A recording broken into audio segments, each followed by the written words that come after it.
Olá, meu irmão, minha irmã, seja muito bem-vindo ao nosso estudo bíblico de hoje, onde nós iremos meditar mais um livro da Palavra de Deus. Vamos conhecer um pouco mais da Palavra do Senhor, que está no livro do Juízes. É o sexto livro da Bíblia, perdão, o sétimo livro da Bíblia, por ordem de que a Bíblia está sendo colocada aqui, né, de organização. Então, depois do Pentateuco, Gênesis, Êxodo, Levítico, Números e Deuteronômio, nós temos aí o livro de Josué, que nós concluímos, e agora o livro de Juízes. E é um segundo tempo da vida do povo de Israel. Primeiro houve os patriarcas, depois os juízes, e ainda neste ano adentraremos nos reis, né? No reinado. Então, primeiro, patriarcado, o juizado e o reinado. Nós vamos aqui compreender um pouco mais, entender quem foram alguns dos juízes que se destacaram, aqueles homens que foram erguidos pelo próprio Deus para liderar uma batalha, para liderar uma conquista, para liderar um confronto, para serem aqueles que estariam à frente, né, do povo, né, para salvar o povo das mãos do inimigo. Deus sempre levanta homens, né, no caso também mulheres aqui, para guiar o seu povo, para enfrentar os inimigos, né? Então, até hoje nós podemos e devemos orar pedindo ao Senhor a graça de que Ele levante homens bons, né, firmes, fortes, para que possam lutar contra toda investida dos homens maus.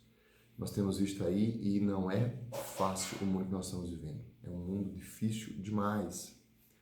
Nós não podemos ficar calados, né? Então, se nós não podemos falar, como muitas vezes eu não consigo e não posso falar tudo o que gostaria, mas eu posso orar para que homens bons se ergam em todos os meios da sociedade e possam ser aqueles que lutem em favor da vontade de Deus para o seu povo. Vamos então conhecer um pouco dessa história, adentrar nesses mais de 20 capítulos, dia após dia, começando hoje, em nome do Pai, do Filho e do Espírito Santo. Amém. Vinde, Espírito Santo, vinde por meio da poderosa intercessão do Imaculado Coração de Maria, a vossa amadíssima esposa. Amém. Vamos lá. Narrativa sumária da instalação em Canaã. Ora, aconteceu que depois da morte de Josué, os israelitas consultaram Yahvé, dizendo: quem de nós subirá primeiro contra os cananeus para combatê-los? Respondeu Yahvé: Judá subirá primeiro. Judá era a tribo de Judá. Entregarei a terra nas suas mãos. Então Judá disse a Simeão, a seu irmão: sobe comigo ao lote que me tocou por sorte. Lutaremos contra os cananeus e eu também subirei contigo ao teu território. E Simeão foi com ele. Judá subiu, pois, e Yahvé entregou-lhe nas mãos os cananeus e os ferezeus, e feriram em Bezeque a 10.000 homens. Tendo encontrado Adonibezeque em Bezeque, lutaram contra ele e feriram os cananeus e os ferezeus. Adonibezeque fugiu, mas eles o perseguiram e o prenderam, e lhe cortaram os polegares das mãos e dos pés. Adonibezeque disse então: 70 reis, com os polegares das mãos e dos pés cortados, apanhavam as migalhas debaixo da minha mesa. Como eu fiz, Deus me paga. Veja, olha que interessante, né? Aquele homem, ele foi um rei que conquistou 70 reinos e feriu-os da mesma maneira que ele foi ferido, cortando-lhes o polegar das mãos e dos pés. Levaram-no a Jerusalém e aí ele morreu. Os filhos de Judá atacaram Jerusalém e a tomaram, passaram-na a fio da espada e incendiaram a cidade. Depois os filhos de Judá desceram para combater os cananeus que habitavam a montanha, o Neguebe e a planície. A seguir, Judá marchou contra os cananeus que habitavam em Hebrom. O nome de Hebrom era antes Cariate Arber, e feriu Cesai, Aimã e Tomai. De lá marchou contra os habitantes de Dabir. O nome de Dabir era antes Cariat Sefer. E Caleb disse: a quem vencer Cariat Sefer e a tomar, dar-lhe-ei minha filha Axa por mulher. Quem a tomou foi Otoniel, filho de Senés, irmão caçador de Caleb, e esse lhe deu sua filha Axa por mulher. Assim que ela chegou, ele lhe sugeriu que pedisse a seu pai um campo. Então ela desceu do jumento e Caleb lhe perguntou: que queres? Ela lhe respondeu: concede-me um favor. Visto que me destinastes ao Negueb, dá-me fontes de água. E Caleb lhe deu as fontes do alto e as fontes de baixo. Os filhos de Queni, sogro de Moisés, subiram da cidade das palmeiras com os filhos de Judá até o deserto de Judá, que está no Negueb de Arabe. E vieram habitar com o povo. Depois Judá marchou com seu irmão Simeão e feriram os cananeus que habitavam Cefate e a anatematizaram. Por isso deram à cidade o nome de Horma. Então Judá se apossou de Gaza e do seu território, de Ascalon e do seu território, de Acaron e do seu território. E Javé esteve com Judá, o qual tomou posse da montanha, mas não expulsou os habitantes da planície, porque tinham carros de ferro. Como Moisés havia prometido, deram Hebron a Caleb, que expulsou os 3 filhos de Enaque. Quanto aos jebuseus que habitavam em Jerusalém, os filhos de Benjamim não os desalojaram. E até o dia de hoje, os jebuseus têm vivido em Jerusalém com os filhos de Benjamim.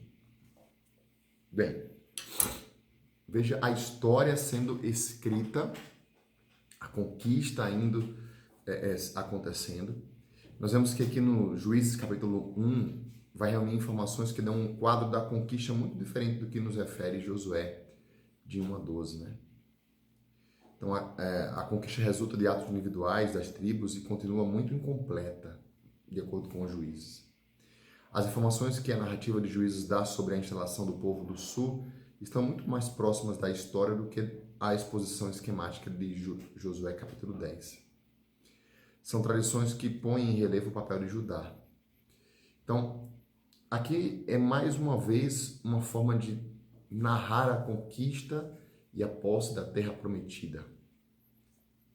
E aí ele continua essa informação, né? Essas tradições tinham sido deixadas de lado pela primeira redação do livro de Josué porque não correspondiam ao seu plano nem às suas intenções teológicas. Algumas dessas tradições foram introduzidas tardiamente em Juízes 13, 21, como em Josué 13, 21, 13 até 21.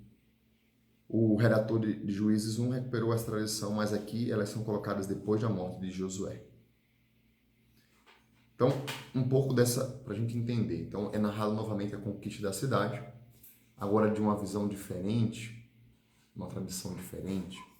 Lembremos que as coisas elas iam passando de pais para filhos, elas iam tendo aquela partilha do que tem acontecido, e aos poucos isso foi tomado nota. Né? Aos poucos isso foi tomado nota. Versículo 22. A tomada de Betel. Graças à traição de um dos seus habitantes, nós vamos ver isso aqui. A casa de José subiu também a Betel e Javé esteve com ela.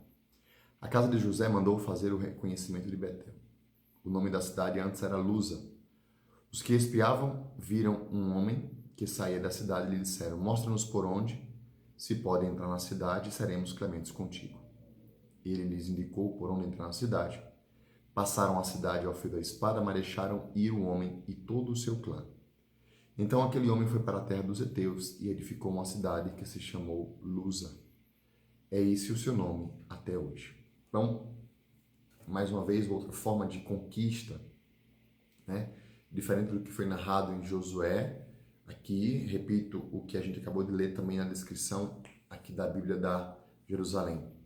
Nós vimos que há uma conquista um pouco mais individual, atos individuais. Versículo 27. Manassés não desalojou Bet-san, e seus arredores, nem Tanak e seus arredores, nem os habitantes de Dor e dos seus arredores, nem os habitantes de Jeblã e dos seus arredores, nem os habitantes de Megido e dos seus arredores. Os cananeus permaneceram nesta terra. Mais tarde, quando Israel se tornou mais forte, submeteu os cananeus à corveia, mas não os desapossou. Efraim também não expulsou os cananeus que habitavam Gazer, e os cananeus permaneceram em Gazer, no meio de Efraim. Zabulon não expulsou os habitantes de Setron, nem os habitantes de Naalol. Os cananeus permaneceram no meio de Zabulon, mas foram submetidos à corveia. Azer não expulsou os habitantes de Aco, nem os de Sidônia, de Maaled, de Axi, de Elba, de Afec, de Roob. Os azeritas continuaram, pois, no meio dos cananeus que habitavam na terra, porque não os expulsaram. Neftali não expulsou os habitantes de Bet-Sams, nem os de Bet-Anat, e permaneceu no meio dos cananeus que habitavam na terra, mas os habitantes de Bet-Sams e Bet-Anat foram submetidos por ele à corveia.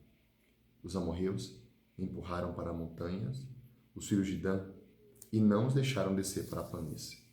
Os amorreus continuaram habitando em Ares, em Ailon e em Salegim.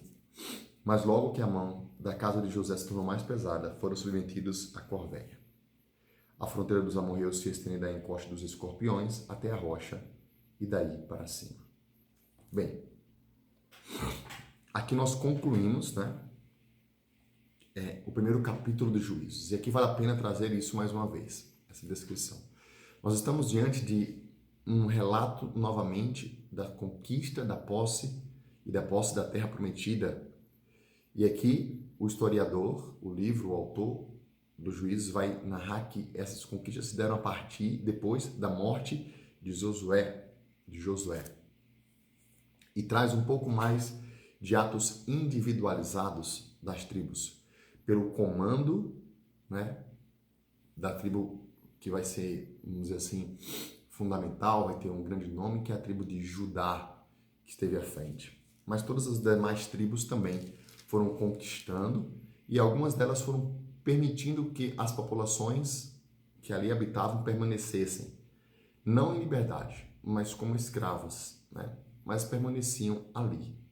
Então, de certa maneira, não foi uma matança geral, não expulsou completamente, totalmente as cidades que ali habitavam, Então, muitas realidades nós ouvimos isso aqui, desde o versículo 9, 10, por aí, nós vimos que Neftali, Zabulon, Manassés,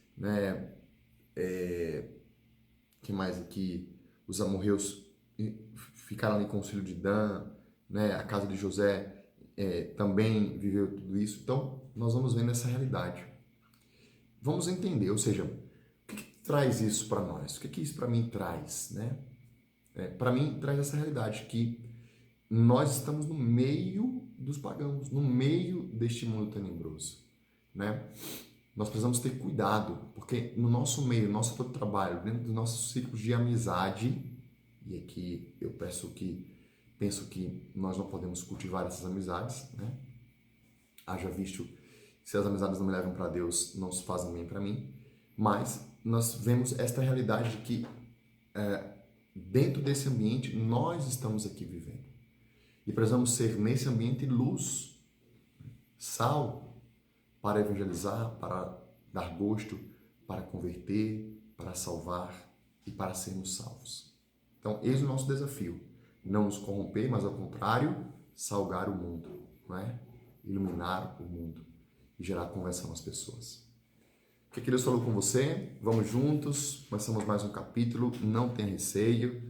Livro dos Juízes, capítulo 1, mais um livro.